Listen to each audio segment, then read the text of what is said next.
오늘은 로마서 1장 1절서부터 17절까지는 도입부에 해당하고 실질적으로 로마서가 시작되는 것은 1장 18절부터 시작이 됩니다. 구조적으로.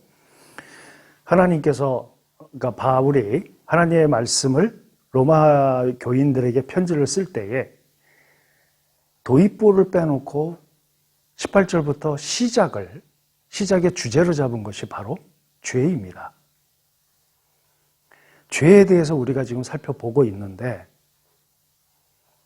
저번 한 2주 전에 올렸던 동영상을 보고 어떤 목사님이 아마도 원죄에 대한 이해가 많은 성도들이 부족하고 또 이해가 안 되고 또 오해들을 많이 하고 있기 때문에 그걸 좀 쉽게 설명을 해주셨으면 좋겠다라는 제안을 받았어요.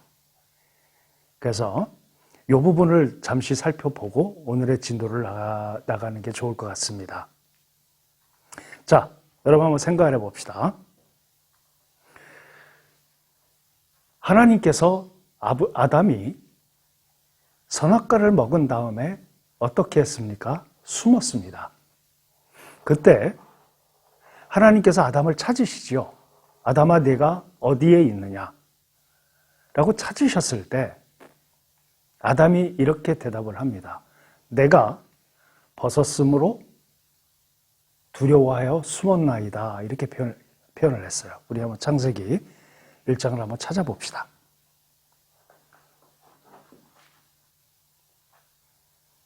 창세기 1장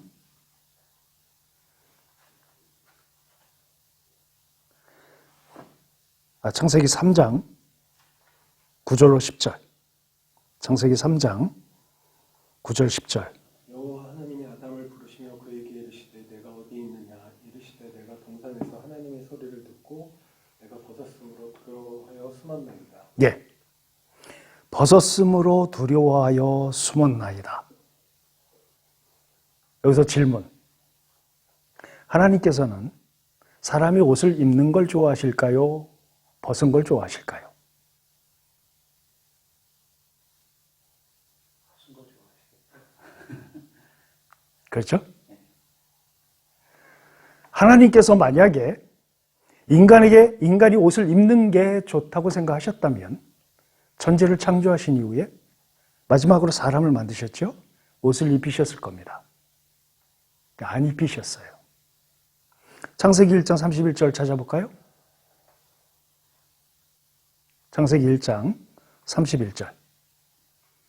하나님이 지으신 그 모든 것을 보시기에 심히 좋았더라. 저녁이 되고 아침이 되니 이는 여섯째 날이니라. 예.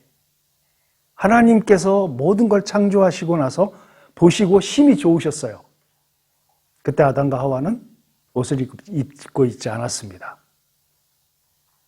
이 원리를 가지고 수많은 사교 집단이 나오고 이 원리를 가지고 원래 하나님께서는 옷을 안 입히게 사람을 창조하셨다. 그러니까 다 벗어라. 이런 교주들이 상당히 많았습니다. 원래 하나님께서는 벗은 걸 좋아하기 때문에 하나님 앞에서는 모두 다 빤스도 벗을 수 있고 다 벗을 수 있다. 이런 원리를 가진 인간들이 많이 있었어요. 지금 그걸 하자는 게 아닙니다. 오해하지 마세요. 자, 한번 봅시다. 하나님께서 아담을 찾았을 때 아담이 이렇게 얘기를 했다면 어땠을까요? 내가 하나님이 먹지 말라 하신 선악과를 먹었으므로 두려워하여 숨었나이다. 이래야 정상이 아닐까요? 아담이 두려워해야 할 것이 무엇입니까? 벗은 몸입니까? 선악과를 먹은 겁니까? 여기서부터 본질이 달라지는 겁니다. 하나님의 기준과 인간의 기준이 달라지는 거예요. 내가 벗었으므로 숨었나이다. 하나님이 벗은 거에 대해서 질책하신 적이 없지요. 하나님은 한 번도 벗은 몸에 대해서 언급하신 적이 없습니다. 본래대로 한다면 선악과를 먹었기 때문에 두려워하여 숨었다라고 얘기를 해야 했어요. 그게 정상적인 사고의 방향성입니다. 근데 아담은 그러지 않았죠. 자, 여기서 우리는 한 3가지 정도를 묵상해 볼 수가 있어요. 첫 번째는 죄에 대한 기준, 하나님을 두려워하는 기준이 하나님이 아니라 그 기준이 인간이 되는 겁니다. 하나님은 분명히 선악과를 먹었기 때문에 두려워했다라고 얘기를 했다면 아담은 하나님의 기준에서 죄의 관점을 생각하게 된 것이었겠죠. 근데 벗었기 때문에 두려워서 숨었다라고 한 것은 벗은 것에 대한 죄성을 스스로 만들어낸 겁니다. 스스로 그렇게 기준을 삼은 거예요. 하나님의 기준에는 없었습니다. 그러니까 다시 말하면 하나님의 죄에 대한 기준과 인간의 죄에 대한 기준이 인간이 다르게 기준을 잡은 그것으로부터 시작되는 겁니다. 죄는. 두 번째, 이 아담의 행동을 보고 느낄 수 있는 게 선악에 대한 결론이 서로 다르기 때문에 선악에 대한 시작과 과정이 다르기 때문에 결론도 다르게 나옵니다. 에덴에서 하나님과 더불어 함께 살 때에는 옷을 벗은 게 두렵지 않았어요. 하나님이 말씀하신 모든 영역들대로 인간은 살면 됐습니다. 근데 인간이 선악과를 먹고 나름대로 기준을 설정했어요. 죄에 대한. 그러니까 시작이 인간이 기준을 설정했기 때문에 결론이 하나님과 다르게 도출될 수밖에 없는 것입니다. 세 번째, 이 현상에서 볼 수 있는 것은 인간 스스로가 죄의 판단에 대한 중심이 되는 것입니다. 내가 죄에 대해서 판단의 중심이에요. 하나님이 아니에요. 그러니까 내가 죄인 것은 죄고 내가 죄가 아닌 것은 죄가 아닌 것이 되는 겁니다. 하나님하고 다르죠? 우리가 율법에 대해서 오해하는 이유가 여기 있습니다. 율법은 철저하게 하나님의 기준이에요. 인간의 기준으로 재단할 수 없는 겁니다. 그런데 인간들은 이 율법은 너무나 가혹하다. 이 율법은 지킬 수 있는 것 같다. 그것은 전부 인간 중심입니다. 하나님 중심이 아니에요. 그러니까 죄에 대한 중심이 인간으로 바뀐 겁니다. 그래서 인간들은 간통죄를 죄가 아닌 걸로 결정했습니다. 낙태죄를 허용하려고 그래요. 이런 영역들이 바로 하나님 중심적으로 죄를 선악을 판단하는 것이 아니라 바로 인간 중심에서 인간이 먼저 그거를 중심으로 가지고 인간이 채택을 했기 때문입니다.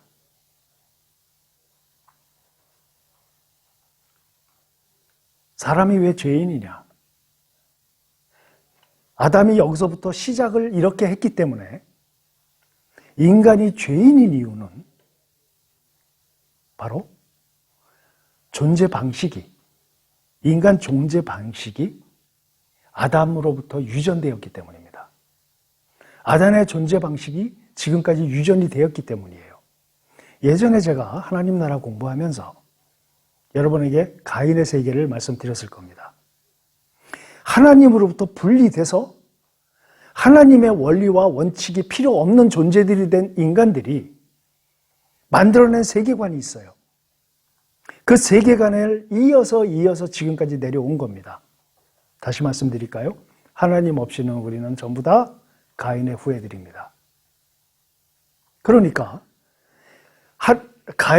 아담이 만들어 놓은 그 존재 방식이 유전되었기 때문에 우리들은 결국은 하나님과 분리된 죄 속에서 살 수밖에 없는 존재들이기 때문에 여기서 아무리 우리가 선한 행동을 해도 윤리적 도덕적 기준을 높이 상향해서 우리가 잡는다 하더라도 결국은 인간들이 중심이 되고 앞에 그 3가지 말씀드린 것처럼 죄에 대한 판단 기준이 인간이고 죄에 대한 결론이나 도출이나 이런 모든 것의 중심이 인간이고 그리고 인간 스스로 죄에 대해서 이것은 죄고 이것은 죄가 아니고 하는 부분들을 하나님 기준이 아닌 인간의 기준으로 설정하기 때문에 문제가 된다고 말씀을 드렸는데 이것이 유전된다는 겁니다. 그대로 지금까지.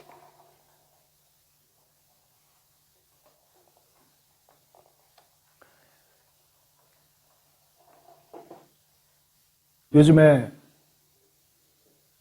우리가 많은 사람들의 죄에 대한 현상들을 바라보게 됩니다. 예를 들어서 하나님께서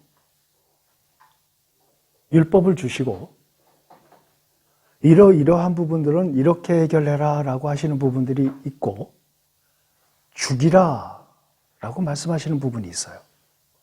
반드시 죽여라. 여러분, 율법을 우리가 레위기를 보다 보면 하나님께서 이런 사람들은 반드시 죽여야 한다 라고 말씀하신 영역들이 있습니다. 사람들이 생각할 때 그렇게 죽이라라고 말씀하셨던 영역들을 읽게 되면 하나님 굉장히 잔인하다고 생각을 해요. 잔인하게 이런 부분들을 죽이라라고 말씀을 하시는데 이거는 너무 가혹하지 않느냐. 자, 이 가혹에 대한 기준이 누굽니까? 인간이에요. 인간의 기준을 가지고 하나님을 재단합니다. 이것이 크리스찬들에게도 많이 들어와 있어요.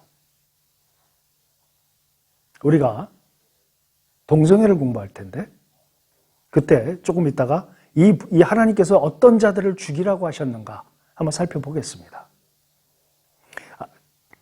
본론으로 들어가서 아담이 범죄한 것은 선악과를 먹었기 때문이다 라고 단순하게 설명할 것이 아니지요. 선악과를 먹었다는 건 바로 하나님을 배제한 인간 중심의 삶을 영위하겠다라는 결정이었어요. 다시 말씀드릴까요? 하나님 대신 내가 하나님 하겠다는 거예요. 우리는 그 세계관 속에 살고 있습니다. 인간의 기준에 따라서 하나님을 재단하는 세계관 속에 살고 있어요. 그래서 복음이라고 하는 것이 하나님의 통치, 하나님의 주권을 회복하는 것입니다.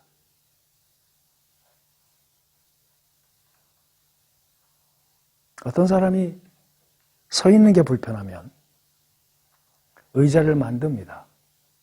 의자를 만드는 이유는 서 있는 게 힘들어서 앉기 위해서예요. 모든 피조물은 목적이 있습니다.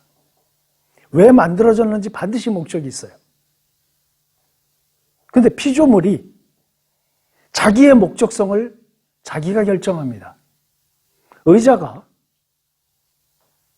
주인이 나를 앉기 위해서 만들었지만 나는 내 위에서 뛰게 하겠다. 이게 말이 됩니까? 피조물은 자기의 목적성을 스스로 결정할 수가 없어요.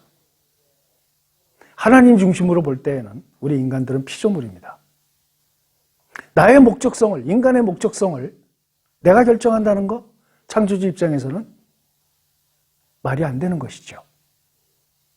죄에 대해서 우리는 다른 데서 기준을 가져와서는 안 됩니다. 창조, 하나님께서 창조하신 그 창조의 기준, 하나님이 목적을 가지고 창조하셨던 그 목적성, 여기서 벗어나는 건 전부 죄악이에요.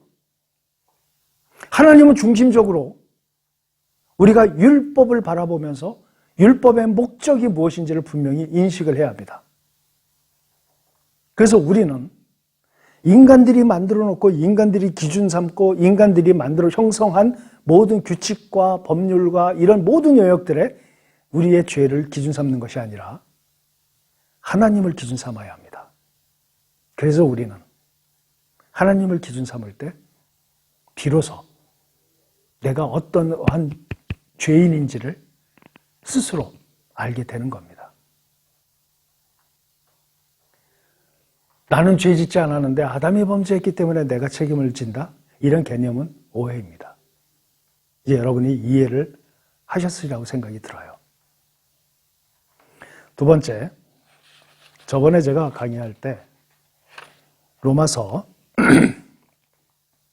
한번 찾아보겠습니다. 로마서 1장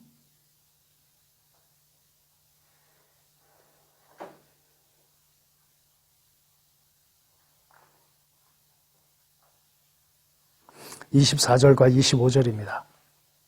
로마서 1장 24절, 25절. 그러므로 하나님께서 그들의 마음의 정욕대로 더러움에 내버려 두사 그들의 몸을 서로 욕되게 하게 하셨으니 있는 그들이 하나님의 진리를 거짓 것으로 바꾸어 피조물을 주물 줄보다 더 경배하고 섬김이라. 주는 곧 영원히 찬송하시리로다. 예.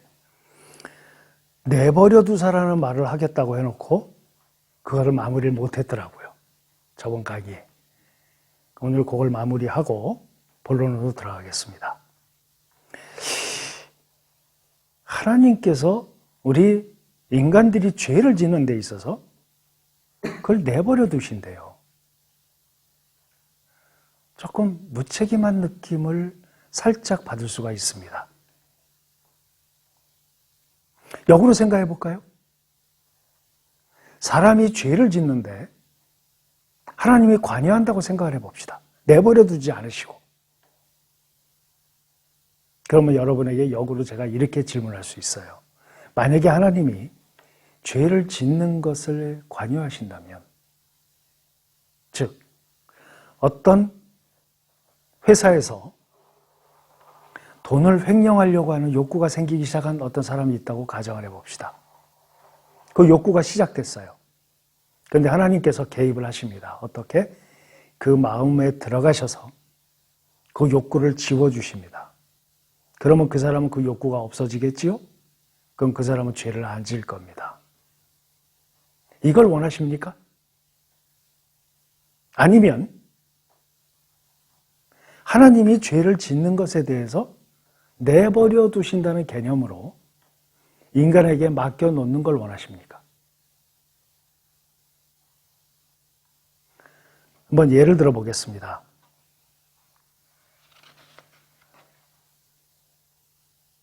저에게 어떤 그 직장 사역을 할 때입니다. 어떤 형제가 하나님께 기도를 하고 있대요. 내 마음속에 어떤 욕구가 생겼고 이 죄를 지을 욕구가 굉장히 강하게 성장을 하고 있는데 지금 이거를 짓지 않도록, 내가 죄 짓지 않도록 하나님께 계속 기도하고 있대요. 좋은 일입니다.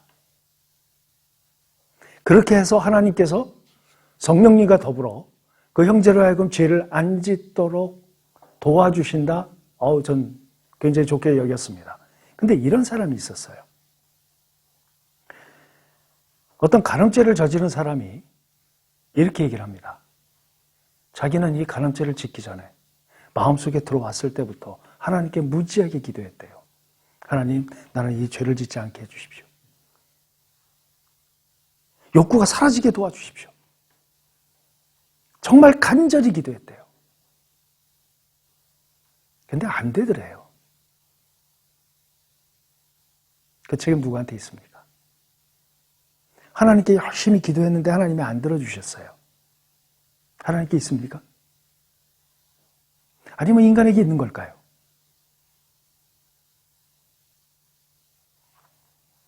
내가 그렇게 기도했는데도 안 들어주셨다면 이건 어쩔 수 없다. 그런 관점으로 생각을 하는 겁니다. 그런데 로마서에 보니까 지금 우리가 읽은 본문에 하나님께서 그들을 내버려 두셨대요. 로마서 지금 읽은 이 본문의 말씀처럼 25절에 나와 있는 것처럼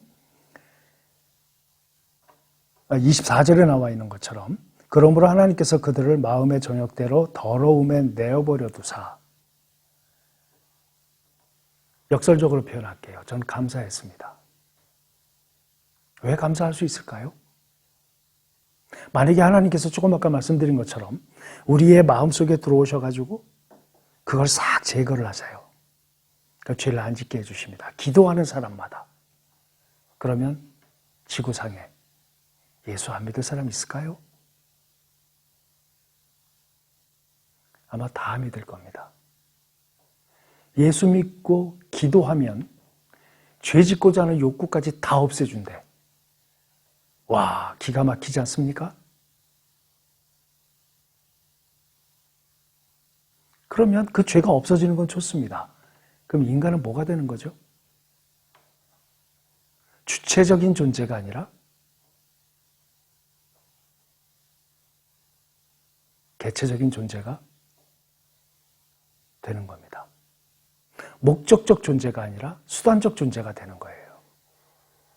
신이라고 하는 존재의 수단입니다. 여러분, 다른 종교와 다르게 기독교는 그 신을 따르는 사람들이 수단이자 목적적 존재가 공유됩니다. 좀 독특한 종교예요. 다른 사람들이 봤을 때는. 우리는 하나님을, 한번 여러분, 우리가 왜 창조되었죠? 우리가 왜 창조되었습니까? 우리 소유리 문답에 답이 나와 있죠. 하나님을 영화롭게 하고 뭐라고요? 그를 영원히 즐거워하기 위해서 우리가 창조되었대요. 이 말을 여러분 깊은 묵상 없이는 수단적 존재로만 우리가 여겨집니다. 자기 자신이 영화롭게 영광을 받기 위해서, 그리고 나를 막 즐거워하게 만들기 위해서 인간을 만들었다. 여러분, 이렇게 해석하면 안 됩니다. 그 개념이 아니에요. 하나님께서는, 여러분 잘 생각해 보세요. 선악과를 먹을 권리도, 선악과를 먹지 않을 권리도 동시에 주셨어요. 만약에 우리가 수단적 존재였다면 먹을 권리를 주면 안 되죠. 그냥 내버려 두게끔 구조를 그렇게 만드셨어야죠. 그런데 우리가 선악과를 먹을 수 있는 권한까지 주었어요. 다시 말씀드릴까요? 하나님을 주로 받아들일 권한과 하나님을 주로 받아들이지 않을 권한을 동시에 주셨다는 겁니다. 이게 수단적 존재입니까? 아니지요? 목적적 존재예요. 하나님 우리 인간을 그렇게 수단이 아니라 목적화된 존재로 창조하셨어요. 자율적 존재.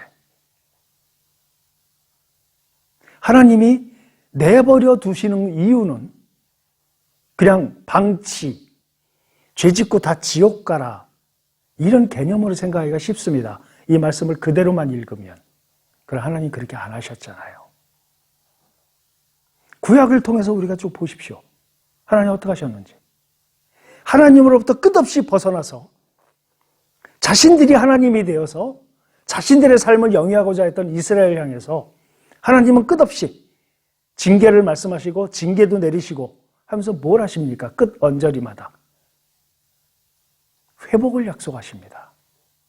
반복 아닙니까?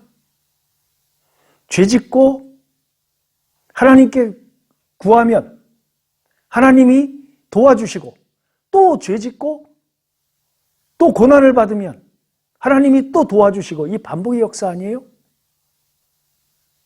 하나님이 내버려 두시는 이유는 돌이키길 원하시고, 그리고 회복하시기 위해서 반드시 하나님의 방법을 동원하셨어요. 신약에 와서는 한 번에 예수 그리스도를 통해서 한 번에 다 해결하셨죠. 내버려 두시는 거에 대해서 우리를 수단적 존재가 아니라 목적적 존재로 창조하셨다는 것을, 우리를 인격적 존재로 창조하셨지 이런 사물이나 유물론적인 존재로 창조하지 않으셨다는 거에 감사를 할 수 있는 아주 좋은 바로미터입니다. 다윗이 범죄를 계획했을 때 다윗의 마음속에 그 음흉하고 더럽고 살인을 하고자 하는 욕구까지 생겨가면서 그것을 진행시켰을 때 하나님이 다윗의 마음속에 들어가셔서 관여하셨습니까? 안 하셨어요. 다윗이 돌아오길 원하셨죠? 나단을 통해서 하나님이 자극을 하십니다. 방법을 알려주셔요. 그래서 다윗은 무릎을 꿇습니다. 하나님께. 자기의 기준에서 죄를 지었지만 그 죄의 기준이 하나님께 돌아간 겁니다. 나단을 통해서.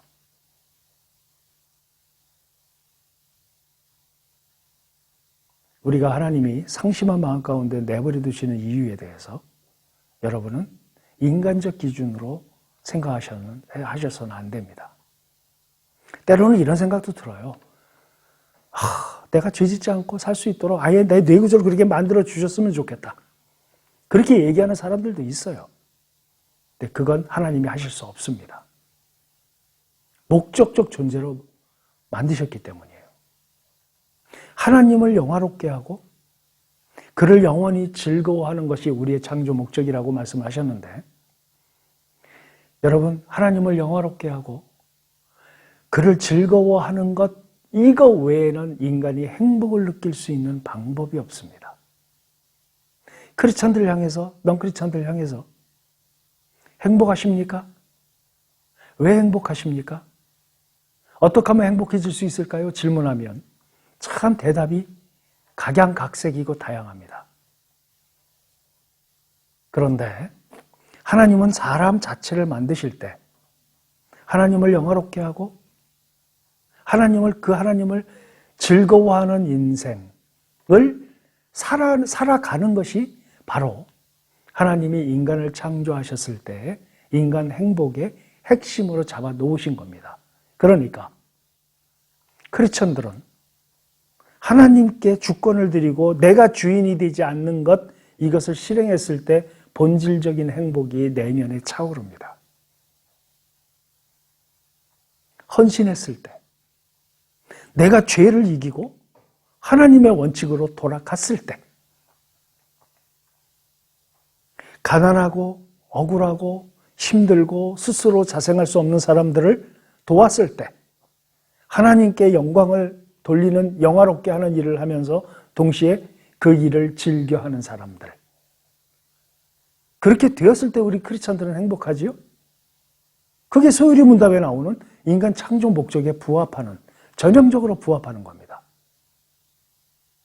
나날이 하나님 앞에서 하나님을 알아가는 지식이 성장할 때, 성장하는 만큼 삶 속에서 그것이 구현될 때, 실현될 때 우리들은 행복을 느끼지 않습니까? 바로 이러한 부분들이 하나님이 우리를 창조하신 목적이에요. 그러니까 하나님을 영화롭게 하는 것은 죄로부터 내가 만든 죄의 기준이 아닌 하나님이 만든 죄의 기준에 따라서 우리를 집어넣고, 하나님을 중심으로 해서 모든 것을 사고했을 때 우리 크리스찬들은, 내가 예수 그리스도가 의미 있다고 생각하는 사람들은 본질적인 행복을 느끼게 됩니다. 이거 외에는 행복이 있을 수 없어요. 주식이 올랐다, 내가 산 코인이 올랐다, 행복하죠? 근데 떨어져 보십시오. 그 행복이 어떻게 됩니까? 한낱 잠시 있다 사라지는 것들이에요. 그런 것들을 하면서 거기서 행복을 찾으려고 합니다. 한계가 있고 항상 뭔가의 기준에 갇혀버린 존재들이에요, 다. 그래서 뭐라고 표현했습니까? 썩어질 것들을 23절에 동물 모양의 우상으로 바꾸었느니라. 새와 짐승과 기어다니는 동물 모양의 우상으로 바꾸었느니라. 지금 현대인들이 우상으로 바꾼 게 뭐죠? 돈입니다. 그건 썩어질 것들이라고 표현하셨어요. 썩어질 것들이라는 의미가 뭡니까? 영원히 존재할 수 없는 것들이죠. 그렇잖아요? 우리가 썩어질 것들에 목적을 두고 사는 존재가 아니라 썩지 않을 것에 목적을 두고 살아갈 때 진정으로 우리 크리스천들은 이게 행복이구나 라고 느낄 수 있습니다. 하나님이 왜 우리를 내버려 두시는지, 우리를 내버려 두셔서 우리가 스스로 선악과를 먹을지 안 먹을지 이 기로에 섰을 때 하나님께 주권을 계속 드리겠다. 내 삶 속에서. 그래서 하나님의 기준으로 이것저것을 생각하겠다. 하나님의 기준으로 이것저것을 결정하겠다. 선악과, 이 얘기가 뭐냐면 바로 선악과를 먹지 않겠다는 개념이죠. 그랬을 때 우리 본질이 땅에 있지만 우리의 실존은 하나님 앞에 있다고 말씀드렸어요. 우리의 실존이 행복해하는 겁니다. 그래서 하나님께서는 우리를 아담이 선악과를 먹을 권리와 먹지 않을 권리를 다 주셨던 것처럼 우리의 앞에는 인생에 있어서 수많은 선악과들이 존재할 겁니다. 매일매일 선악과가 존재할 거예요. 우리는 매일매일 선악과를 따먹습니다. 이게 무슨 의미죠? 하나님께 주권을 안 드리고 내가 주인 되는 작업을 계속해 나가는 삶을 계속 이어갑니다. 근데 어느 날인가부터 영적으로 성장하면서 성숙하면서 선악과를 내버려 두기 시작하는 빈도수가 늘어나고 선악과를 아예 건들고 쳐다보지도 않는, 다시 말하면 세상의 기준과 하나님의 기준과 대변되는 세상의 기준들을 욕구를 서서히 욕구가 죽어가는 그러한 존재들로 우리가 성장할 때 비로소 크리스천들은 본질적인 행복을 느낍니다. 이거 외에는 행복이 없습니다. 우리는 그렇게 만들어졌고 그 목적대로 창조되었어요. 이것에서 벗어나면 불행할 행복을 느끼지 못할 뿐만 아니라 우리가 불행함을 느끼는 이유가 여기에 있습니다. 하나님의 주권, 삶 속에서 여러분 하나님의 주권이 들어왔을 때 부부가 서로 보는 시각이 달라집니다. 자녀를 보는 시선이 달라집니다. 하나님의 주권이 우리에게 들어왔을 때 세상을 향해서 보는 시각이 달라집니다. 그럴 때 우린 비로소 행복을 느끼는 거죠. 그 행복은 썩지 아니할 하나님의 관점에서의 행복입니다. 우리를 내버려 두셨기 때문에 죄에 빠지기도 하지만 하나님을 선택하는 기쁨을 누릴 수 있는 거예요. 그런 주체적인 존재로 우리를 창조하셨다는 데에 감사할 수 있는 겁니다. 그래서 내버려 두셨다는 이 문장을 읽으면서 감사할 수 있는 크리스천들이 생겨나는 겁니다. 그래서 하나님께서 우리를 내버려 두신 것에 대한 관점을 다시 여러분이 다시 세우고 다시 성경을 묵상하시기 바랍니다. 오늘은 동성애에 대한 얘기를 시작을 해보겠습니다. 민감한 주제지만 하고 넘어가야 돼요. 자, 오늘 하기 전에 먼저 우리가 하나님께서 많은 율법을 주셨죠. 많은 율법을 주셨는데 하나님이 이런 자들은 반드시 죽여라 라고 말씀하신 구약의 구절들이 있어요. 그 얘기 무슨 뜻입니까? 하나님이 죽이라 한 자들은 하나님과 함께 할 수 있는 자들이 아니에요. 그죠? 하나님이 버리시겠다는 거예요. 이러한 자들하고는 하나님은 함께 하실 수가 없어요. 하나님은 죄와 어떤 케미도 맞을 수 있는 영역이 없습니다. 하나님은 죄와 무관하신 존재예요. 하나님이 왜 거룩하신 존재입니까? 죄로부터 분리되셨기 때문이에요. 그러니까 우리도 그 거룩의 입장에 있는 겁니다. 그런데 하나님께서 죽이라라고 하셨다면 이건 하나님과 함께 할 수도 없으며 낙원의 천국에 함께 있을 존재들도 아니에요. 하나님께서 반드시 죽여라라고 하신 그 구절들을 다 찾지는 못하고 핵심적인 것만 찾아보겠습니다. 레위기를 펼쳐보세요. 레위기 20장. 하나님이 도대체 이런 자들, 이런 죄는 반드시 죽여야 한다 라고 하셨던 그 죄의 항목들이 뭐가 있는지 한번 살펴보겠습니다. 20장 9절 한번 읽어보세요. 만일 누구든지 자기의 아버지나 어머니를 저주하는 자는 반드시 죽일지니 그가 자기의 아버지나 어머니를 저주하였은즉 그의 피가 자기에게로 돌아가리라. 예. 이게 뭐죠? 부모를 저주하는 자입니다. 참 큰 죄죠. 여러분 10계명 중에 4계명이 뭡니까? 5계명이 뭡니까? 내 부모를 공경하라. 여러분 앞에 4계명은 하나님과의 관계입니다. 그렇죠? 인간에게 주신 첫 번째 계명이 바로 내 부모를 공경하라입니다. 이 공경이라는 단어는 우리가 흔히 아는 것처럼 내 부모에게 효도해라 이런 관점이 아닙니다. 여기서 말씀하시는 공경은 하나님을 찬양하고 하나님을 영화롭게 하고 하는 그 밑에 수준의 단어예요. 의미가 전달이 됐죠? 이건 단순히 효도해라 이 정도 차원이 아닙니다. 부모는 신이 아니지만 하나님 밑에 정도의 경외심을 가지고 대해야 될 존재라는 뜻이에요.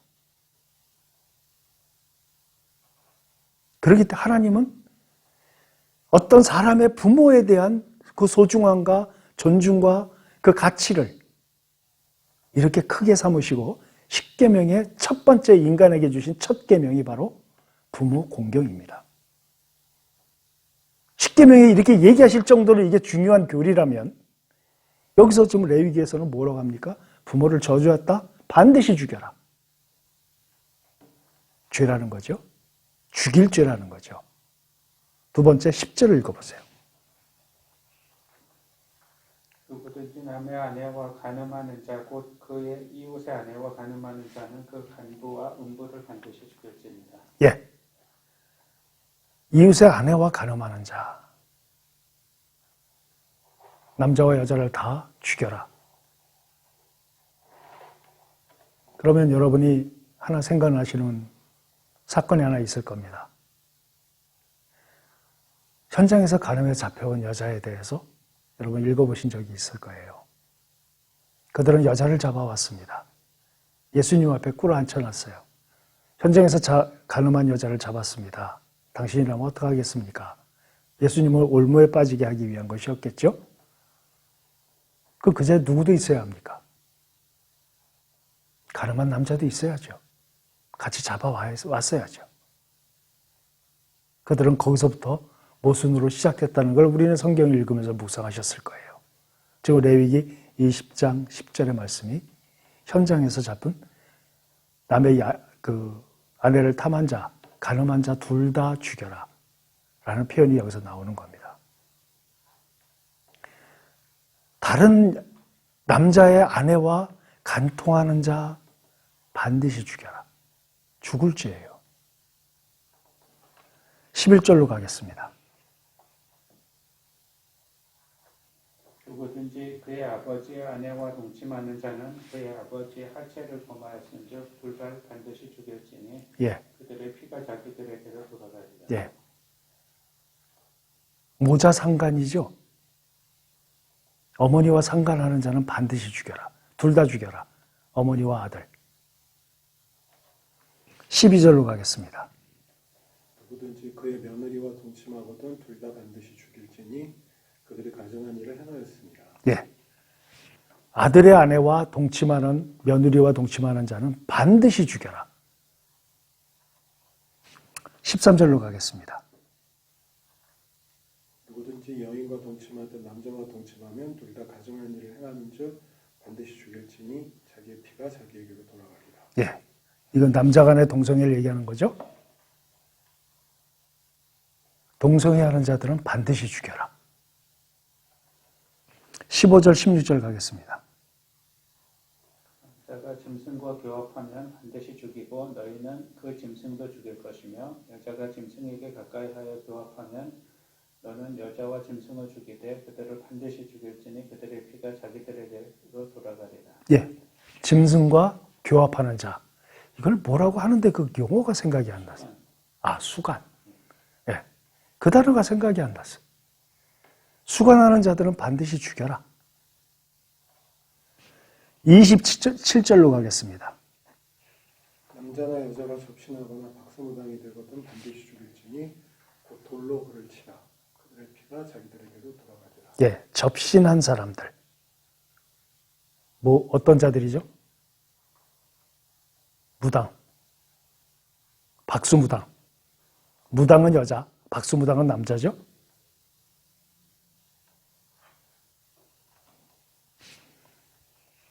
24장 16절로 가겠습니다.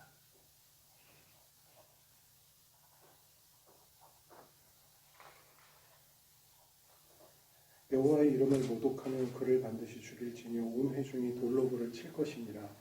거류민이든지 본토인이든지 여호와의 이름을 모독하면 그를 죽일지니라. 예, 여호와의 이름을 모독한다는 게 어떻게 하는 걸까요? 그거는 우리가 하나하나 나중에 살펴보겠습니다. 그 다음에 24장 17절로 가겠습니다. 사람을 쳐 죽인 자는 반드시 죽일 것이요.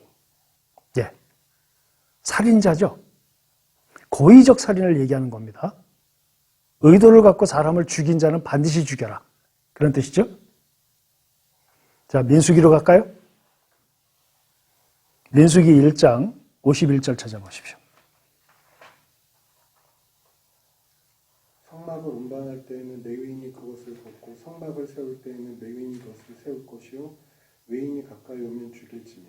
예, 3장 38절.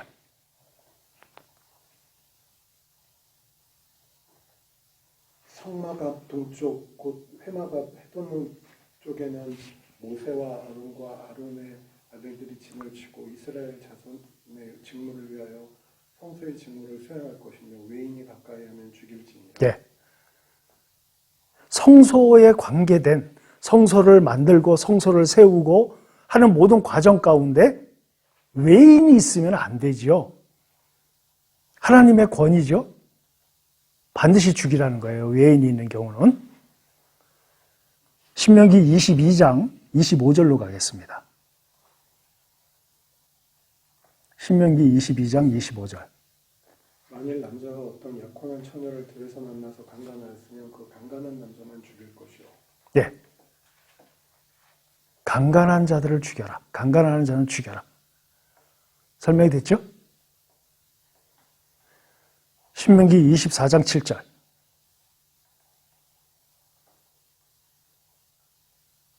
사람이 자기 형제 곧 이스라엘 자손 중 한 사람을 유인하여 종으로 삼거나 판 것이 발견되면 그 유인한 자를 죽일지니 이같이 하여 너희 중에서 악을 제할지니라. 예.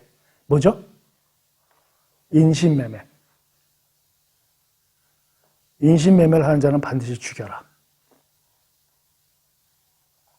자, 지금 하나님께서 다른 죄들은 다 거기에 상응하는 도둑질을 하면 뭐 얼마를 배로 갚아라 라든가 뭐 소를 죽였으면 똑같은 소를 줘라 뭐라든가 이런 여러 가지 방법을 취하시는데 지금 말한 이러한 죄들은 반드시 죽여라.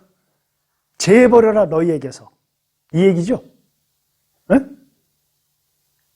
가끔 이런 얘기를 하는 사람들이 있어요. 동성애가 죄입니까? 다놓고 얘기할게요. 죄예요. 여기 나와 있잖아요. 성경에. 이걸 갖다가 여러분 개별적 사안으로 그것을 가져가게 되면 얘기가 달라집니다. 예를 들어서 이런 거죠. 이게 죄입니까? 그럴 때 이것이 죄냐 아니냐를 놓고 우리가 토론을 하게 되면 죄가 아닌 걸로 되기가 쉬워요. 예를 들어 봅시다. 간통이 죄입니까? 뭐라고 하셨어요, 여기? 죽이라고 하셨어요. 그럼 죄인 겁니다. 여지가 없어요. 그런데 간통을 따로 가져와서 이 사람이 왜 간통할 수밖에 없었는가? 예를 들어서 뭐 남편이 바람을 피우고 가정을 돌보지 않고 이래서 내가 외로워서 밖에 나갔는데 어떤 사람이 유혹해서 간통하게 됐다. 이런 얘기를 들으면 그걸 보는 사람들은 어떻게 생각합니까? 마음속에 연민이 생깁니다. 그래서 이게 죄가 아닌, 죄지만 이게 좀 용서할 수 있는 그 뭔가가 아닌가라고 생각하기 시작해요. 아까 말씀드렸습니다. 하나님의 기준에서 죄인 것과 인간의 기준에서 죄인 것을 우리는 구분을 해야 한다고 말씀드렸어요. 철저하게 하나님의 기준으로 하나님이 죄인이라고 하면 죄인 거예요. 우리는 그렇게 설정을 해야 합니다. 어려서부터 태어났는데 얘는 남자로 태어났는데 여자 옷만 입어요. 그러니까 얘는 남자지만 여자다. 그래서 동성애로 발전합니다. 여자 역할로. 얘는 태어날 때부터 그렇게 여자 옷만 찾고 인형만 찾고 분홍색 좋아하고 이렇기 때문에 어쩔 수 없는 것입니다. 개별적으로 봅니다. 이게 죄입니까? 개별적으로 보게 되면 우리는 그것에 대해서 동정심을 갖기 시작해요. 당연히 동정심이 생기죠. 그러나 기독교인으로서의 원칙은 분명히 지켜야 합니다. 지금 뭐라고 얘기를 하셨냐면 레위기 20장 13절에 동성애는 죽이라고 하셨어요. 죄예요. 이거는 왈부왈부할 게 아닙니다. 이상한 신학들이 생깁니다. 전 처음에 해방신학자들의 그 논리를 읽으면서 이걸 처음으로 이런 생각을 하기 시작했어요. 왜 인간을 중심으로 해서 신학을 시작하느냐? 왜 이 세상의 기준을 놓고 기준을 합리화하기 위한 성경을 갖다 맞추느냐? 전 해방신학자들의 그 주장을 읽으면서 인간이 버려놓은 이 죄악을 기준으로 해서 이게 죄가 아닌 걸로 만들기 위한 사안별 신학을 만들어내는 것들을 보고 분노하기 시작했었습니다. 자유주의 신학을 보면서 느꼈어요. 인본이 중심이 된 신학, 인본을 하기 위해서 신학을, 성경을 채택하는 이런 우를 범하는 겁니다. 이 땅에 어떤 기준을 놓고 성경을 갖다 맞추는 것이에요. 이거 틀렸다는 겁니다. 하나님의 기준은 분명히 아주 선명해요. 저에게 물을 때 동성애가 죄입니까? 그러면 0.1초의 쉼도 없이 나옵니다. 레위기 20장 13절을 읽어봐. 답 끝. 동성애가 죄가 아니냐? 죄냐? 이 논란은 있어서는 안 됩니다. 초점은 거기에 있는 게 아니에요. 자, 한번 생각을 해보죠. 하나님께서 죽이라고 하셨을 때에는 이미 끝난 겁니다. 용서가 안 되는 거예요. 부모를 저주하는 자, 어머니를 범하는 자, 이웃의 아내를 범하는 자, 여인을 강간하는 자, 사람을 갖다 인신매매하는 자, 접신한 자들, 하나님의 성소를 더럽히는 자들, 이러한 기준들을 하나님은 지금 다 죽이라고 하세요. 죽이라고 하시는 기준이 분명합니다. 사안을 놓고 이거냐 저거냐 죄냐 아니냐 논하지 마세요. 죄입니다. 기독교적으로 인본주의고 소수를 사랑한다. 맞습니다. 사랑해야죠. 그러나 하나님이 죄라고 규정하신 것은 가리켜야 합니다. 죄라고. 여기서부터 동성애에 대한 해석을 시작을 해야 합니다. 한번 생각을 해봅시다. 하나님께서 지금 본문을 먼저 읽고 해야죠. 읽지 않고 시작을 했네. 자, 한번 읽어봅시다. 로마서 1장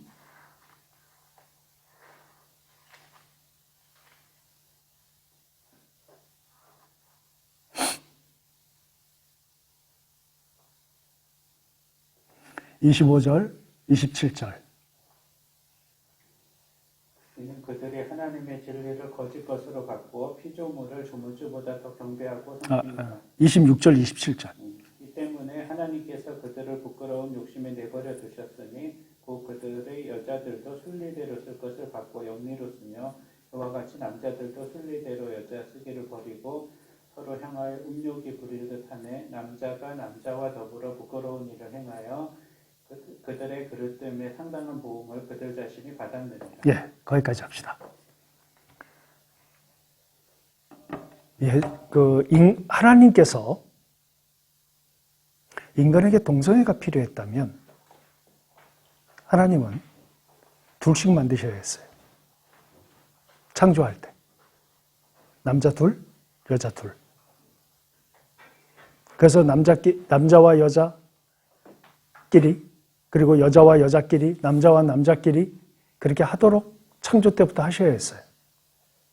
여러분, 죄에 대한 기준은 창조 때 시작한 것에서 벗어나는 것은 전부 죄입니다. 하나님이 기준을 그렇게 설정하신 것으로부터 벗어난 것은 전부 죄예요. 그런데 하나님께서는 사람을 창조하실 때 남자 한 명, 여자 한 명이었습니다. 그것이 가장 적합하기 때문이에요. 그리고 하나님 보시기에 좋았어요. 그러면 하나님의 결론이 거기서 끝이 난 겁니다. 이것을 제외한 모든 것은 다 죄악입니다. 이러한 에덴에 하나님의 목적을 가지고 살게 된 사람들은 에덴에서 살았는데 그러한 하나님의 원리와 하나님의 목적을 사람들은 거부했어요. 선악과를 따먹었습니다. 그것은 하나님을 나의 주로 인정하지 않겠다는 의사표현이에요. 그래서 그들은 에덴에서 나와서 에덴의 동쪽인 롯 땅으로 갔습니다. 가서 거기서부터 인간의 세계를 만들기 시작했어요. 하나님 없이 살아가는 것들을 찾기 시작했고 그 방법들대로 그들은 여러 원리들을 세웠어요. 그것에 대해서 우리가 공부했습니다. 동성애에 대해서 여러분 한번 생각을 해봅시다. 그리스 로마 신화를 우리가 읽어보면 참 상당히 많은 지저분한 얘기들을 많이 들을 수 있어요. 우리가 다음 주부터 아주 핵심적으로 이 부분을 논할 것입니다. 그리스 로마 신화는 신들의 세상입니다. 일리아드와 오디세이를 통해서 호모가 고대 그리스 신화에 나와 있는 신들에 대해서 해석을 해놓은 것을 우리가 그 작품을 통해서 알 수 있다라고 예전에 공부한 적이 있습니다. 여러분 그리스 신화에 나와 있는 신들의 성적인 기준이 어떤지 우리가 한번 다음 주부터 디테일하게 공부를 할 겁니다. 하나님 없는 인간들이 만들어 놓은 신, 인간들을 중심해서 신이 어떠해야 한다라고 하는, 어떤 신이 있으면 좋겠다라고 하는 바람 속에서 만들어진 신들, 그게 그리스 로마 신화에 나와 있는 신들입니다. 여러분 거기서 읽어보면 수많은 동성애가 나옵니다. 그리고 다음 시간부터 또 계속 디테일하게 공부를 하겠지만 예수님이 오시기 500년 전부터 여러분 인간의 이성을 깨우는 철학이 시작이 됐어요. 철학이 시작되면서 언급되는 인물 3명이 있습니다. 소크라테스, 플라톤, 아리스토텔레스. 이 사람들은 지구상에 있는 모든 생각의 기준, 사유의 깊이, 사유의 방향성, 이 모든 것의 기초가 되는 사람들이에요. 이들은 모두 동성애자들이었습니다. 여러분 플라토닉 사랑이라는 거 아십니까? 그것을 뭐라고 해석하죠? 육체적인 관계 없이 정신적인 사랑이다 라고 표현하죠. 원래는 그런 의미가 아닙니다. 플라토닉 사랑이라고 하는 것은 플라톤이 가지고 있는 사랑의 방식을 얘기하는 거예요. 예수님이 오시기 전 500년 전부터 인간의 사유의 중심이 됐던 이 세 사람이 지금의 기준의 동성애를 볼 때 물론 기준은 다릅니다. 그 당시의 동성애는 남자는 완성된 인간으로 봤어요. 여자는 완성되지 못한 인간으로서 부족한 존재입니다. 그들이 볼 때. 그래서 남자와 여자와 성적인 교합을 갖는다는 것은 그렇게 합리적인 게 아니었어요. 이들이 생각할 때에는. 완벽한 존재인 남자끼리 그것도 아름다운 관계로 유지해서 행하는 것이 동성애였습니다. 자, 이들이 행했던 동성애와 에덴에서 하나님이 창조하신 인간들의 삶을 비교해 보세요. 어떤 생각이 드십니까? 인간들은 인간이 만들어 놓은 그 기준대로, 그 욕망대로, 욕구대로 그렇게 살아갈 수밖에 없었어요. 왜냐? 죄악 그 자체이기 때문입니다. 너무나 많은 사람들이 동성애를 하니까 이제는 그들도 소수자로서 인정을 해야 한다. 인간적으로 느낄 때는 얼마나 자비로운 얘기입니까? 제가 본 통계로 거의 10년도 넘은 통계로 전 세계의 동성애자 숫자가 동성애자 비율이 15%랍니다. 지금은 더 많아졌을지도 모르겠어요. 동성애는 그리스 신화에만 나오는 것이 아닙니다. 고대 중국 동성애 엄청났었습니다. 온 지구 땅덩어리가 동성애에 대한 옹호론적 측면들이 굉장히 많았어요. 그리고 그렇게 성적으로 깨끗해야 한다라고 주장하는 이슬람 문화권 속에 어떤 슐탄이 이끄는 왕국 전체가 그 슐탄이 아주 동성애를 대놓고 한 적이 있었습니다. 다 살펴보겠습니다. 어떻게 인류가 에덴에 나와서 동쪽으로 간 인류가 어떠한 성적인 기준들을 만들어냈는지에 대해서 살펴보겠습니다. 동성애에 대해서 이제 기독교인들은 바른 방향을 잡아야 돼요. 바른 기준을 설정해야 합니다. 제가 40년이 좀 넘는 기간 동안 사역을 하고 있습니다. 물론 10년은 요양의 공백기가 있었지만 제가 그 40년 넘게 사역을 해오면서 제가 만난 동성애자가 6명입니다. 그들과 대화하면서 동성애에 대한 인식이 조금 빨랐었어요. 그래서 연구를 시작했고, 도대체 동성애가 언제부터 시작됐나? 연구를 시작했고, 요즘에도 굉장히 이슈가 되고 있지 않습니까? 근데 크리스천들이 어떤 기준 없이 이걸 받아들여야 되나 말아야 되나? 이게 신앙적으로 옳은 건가 그런 건가? 내가 생각하는 게 맞나 틀리나? 기준은 분명히 가지고 있어야죠. 성경이 뭐라고 얘기하시는지, 다시 말하면 하나님이 뭐라고 말씀하시는지는 알고 있어야죠. 그것이 먼저이고 나머지는 나중 일입니다. 기준이 먼저 설정돼야죠. 그래서 요즘에 이슈가 되니까 이번 기회에 동성애에 대해서 우리 기독교인들은 어떤 기준을 삼고 어떻게 가야 하는가 한 2시간, 3시간에 걸쳐서 우리가 얘기를 나눠보도록 하겠습니다. 수고들 하셨습니다.